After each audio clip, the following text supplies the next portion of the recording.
शांति। आज 29 फरवरी 2024 की बाबा की साकार मुरली है। मुरली के महावाक्य हैं, मीठे बच्चे, माया दुश्मन तुम्हारे सामने है, इसलिए अपनी बहुत बहुत संभाल करनी है। अगर चलते चलते माया में फंस गए तो अपनी तकदीर को लकीर लगा देंगे। प्रश्न है, तुम राजयोगी बच्चों का मुख्य कर्तव्य क्या है? उत्तर है, पढ़ना और पढ़ाना, यही तुम्हारा मुख्य कर्तव्य है। तुम हो ईश्वरीय मत पर, तुम्हें कोई जंगल में नहीं जाना है। घर गृहस्थ में रहते शांति में बैठ बाप को याद करना है। अल्फ और बे, इन्हीं दो शब्दों में तुम्हारी सारी पढ़ाई आ जाती है। ओम शांति। बाप भी ब्रह्मा द्वारा कह सकते हैं कि बच्चों गुड मॉर्निंग, परंतु फिर बच्चों को भी रेस्पॉन्ड देना पड़े। यहाँ है ही बाप और बच्चों का कनेक्शन। नए जो है जब तक पक्के हो जाए कुछ न कुछ पूछते रहेंगे। यह तो पढ़ाई है। भगवानुवाच भी लिखा है, भगवान है निराकार। यह बाबा अच्छी रीति पक्का कराते हैं, किसको भी समझाने के लिए, क्योंकि उस तरफ है माया का जोर। यहाँ तो वह बात नहीं है। बाप तो समझते हैं, जिन्होंने कल्प पहले वर्षा लिया है वह आपे ही आ जाएंगे। ऐसे नहीं कि फलाना चला जाए इनको पकड़े, चला जाए तो चला जाए। यहाँ तो जीते जी मरने की बात है। बाप एडॉप्ट करते हैं, एडॉप्ट किया ही जाता है कुछ वर्षा देने के लिए। बच्चे माँ बाप के पास आते ही हैं वर्षे की लालच पर।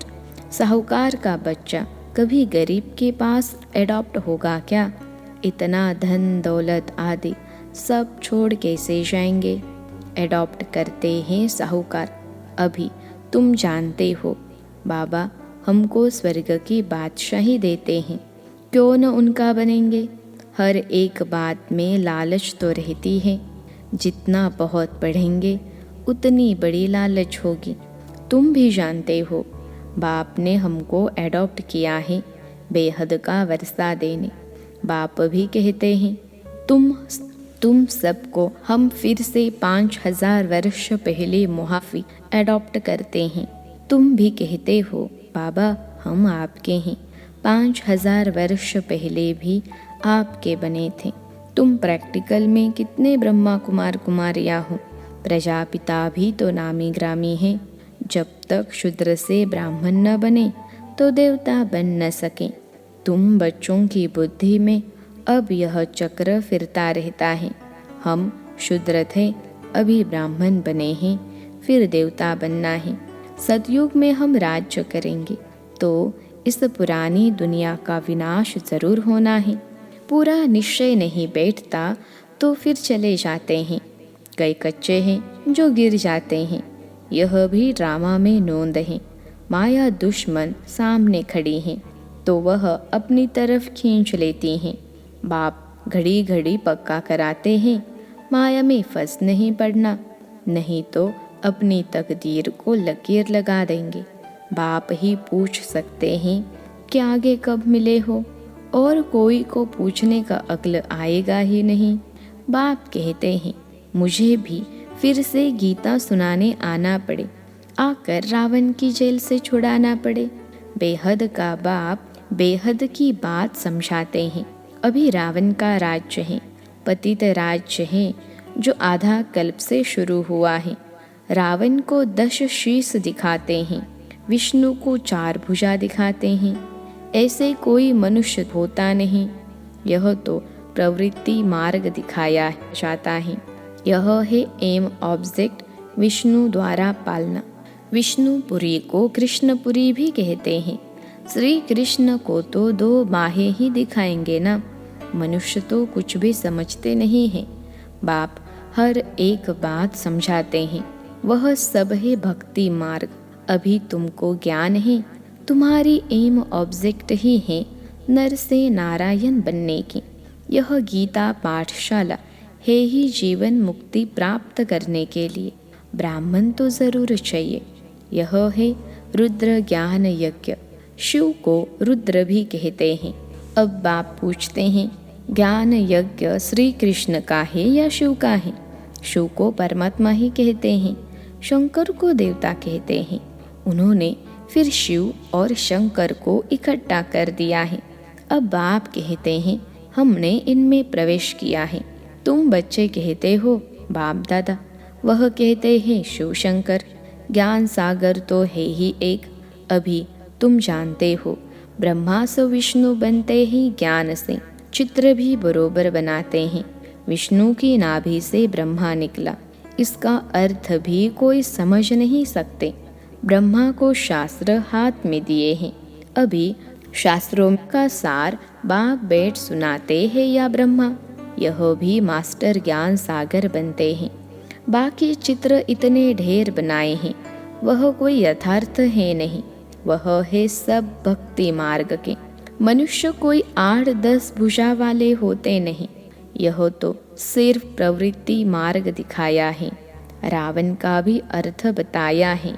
आधा कल्प है रावण राज्य रात, आधा कल्प है राम राज्य दिन। बाप हर एक बात समझाते हैं। तुम सब एक बाप के बच्चे हो। बाप ब्रह्मा द्वारा विष्णुपुरी की स्थापना करते हैं और तुमको राजयोग सिखाते हैं। जरूर संगम पर ही राजयोग सिखाएंगे। द्वापर में गीता सुनाई, यह तो रॉन्ग हो जाता है। बाप सच बतलाते हैं। बहुतों को ब्रह्मा का, श्री कृष्ण का साक्षात्कार होता है। ब्रह्मा का सफ़ेद पोश ही देखते हैं। शिव बाबा तो है बिंदी। बिंदी का साक्षात्कार हो तो कुछ समझ न सके। तुम कहते हो हम आत्मा हैं। अब आत्मा को किसने देखा है? कोई ने नहीं। वह तो बिंदी है। समझ सकते हैं ना? तो जिस भावना से जिसकी पूजा करते हैं उनको वही साक्षात्कार होगा। दूसरा अगर रूप देखें तो मूंझ पड़े। हनुमान की पूजा करेगा तो उनको वही दिखाई पड़ेगा। गणेश के पुजारी को वही दिखाई पड़ेगा।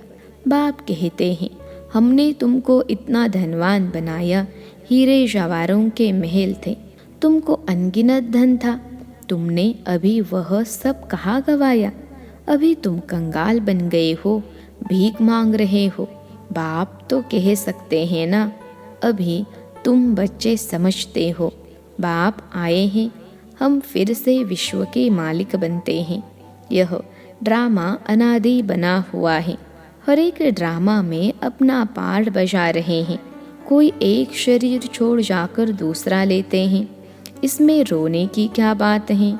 सतयुग में कभी रोते नहीं। अभी तुम मोहजीत बन रहे हो। मोहजीत राजा, यह लक्ष्मी नारायण आदि हैं। वहाँ मोह होता नहीं।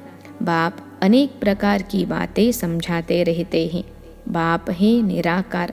मनुष्य तो उसे नाम रूप से न्यारा कह देते हैं, लेकिन नाम रूप से न्यारी कोई चीज़ थोड़े ही होती है।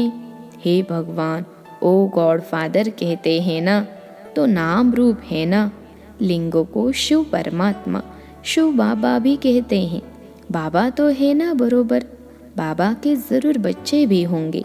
निराकार को निराकार आत्मा ही बाबा कहती हैं। मंदिर में जाएंगे तो उनको कहेंगे शिव बाबा, फिर घर में आकर बाप को भी कहते हैं बाबा। अर्थ तो समझते नहीं, हम उनको शिव बाबा क्यों कहते हैं? बाप बड़े ते बड़ी पढ़ाई 2 अक्षर में पढ़ाते हैं, अल्फ और बे। अल्फ को याद करो तो बे बादशाही तुम्हारी है। बड़ा भारी इम्तहान है। मनुष्य बड़ा इम्तहान पास करते हैं तो पहले वाली पढ़ाई कोई याद थोड़े ही रहती हैं। पढ़ते पढ़ते आखिरी तंत्र यानी सार बुद्धि में आ जाता है। यह भी ऐसे हैं। तुम पढ़ते आए हो, अंत में फिर बाप कहते हैं मन मना भव, तो देह का अभिमान टूट जाएगा। यह मन मना भव की आदत पड़ी होगी तो पिछाड़ी में भी बाप और वर्षा याद रहेगा। मुख्य है ही यह। कितना सहज है। उस पढ़ाई में भी अभी तो यह पता नहीं क्या क्या पढ़ते हैं। जैसे राजा वैसे वह अपनी रस्म चलाते हैं। आगे मन, सेर, पाव का हिसाब चलता था। अभी तो किलो आदि क्या क्या निकल पड़ा है। कितने अलग अलग प्रांत हो गए हैं। दिल्ली में जो चीज़ 1 रुपया सेर, बॉम्बे में मिलेगी 2 रुपया सेर, क्योंकि प्रांत अलग अलग हैं। हर एक समझते हैं हम अपने प्रांत को भूख थोड़े ही मारेंगे।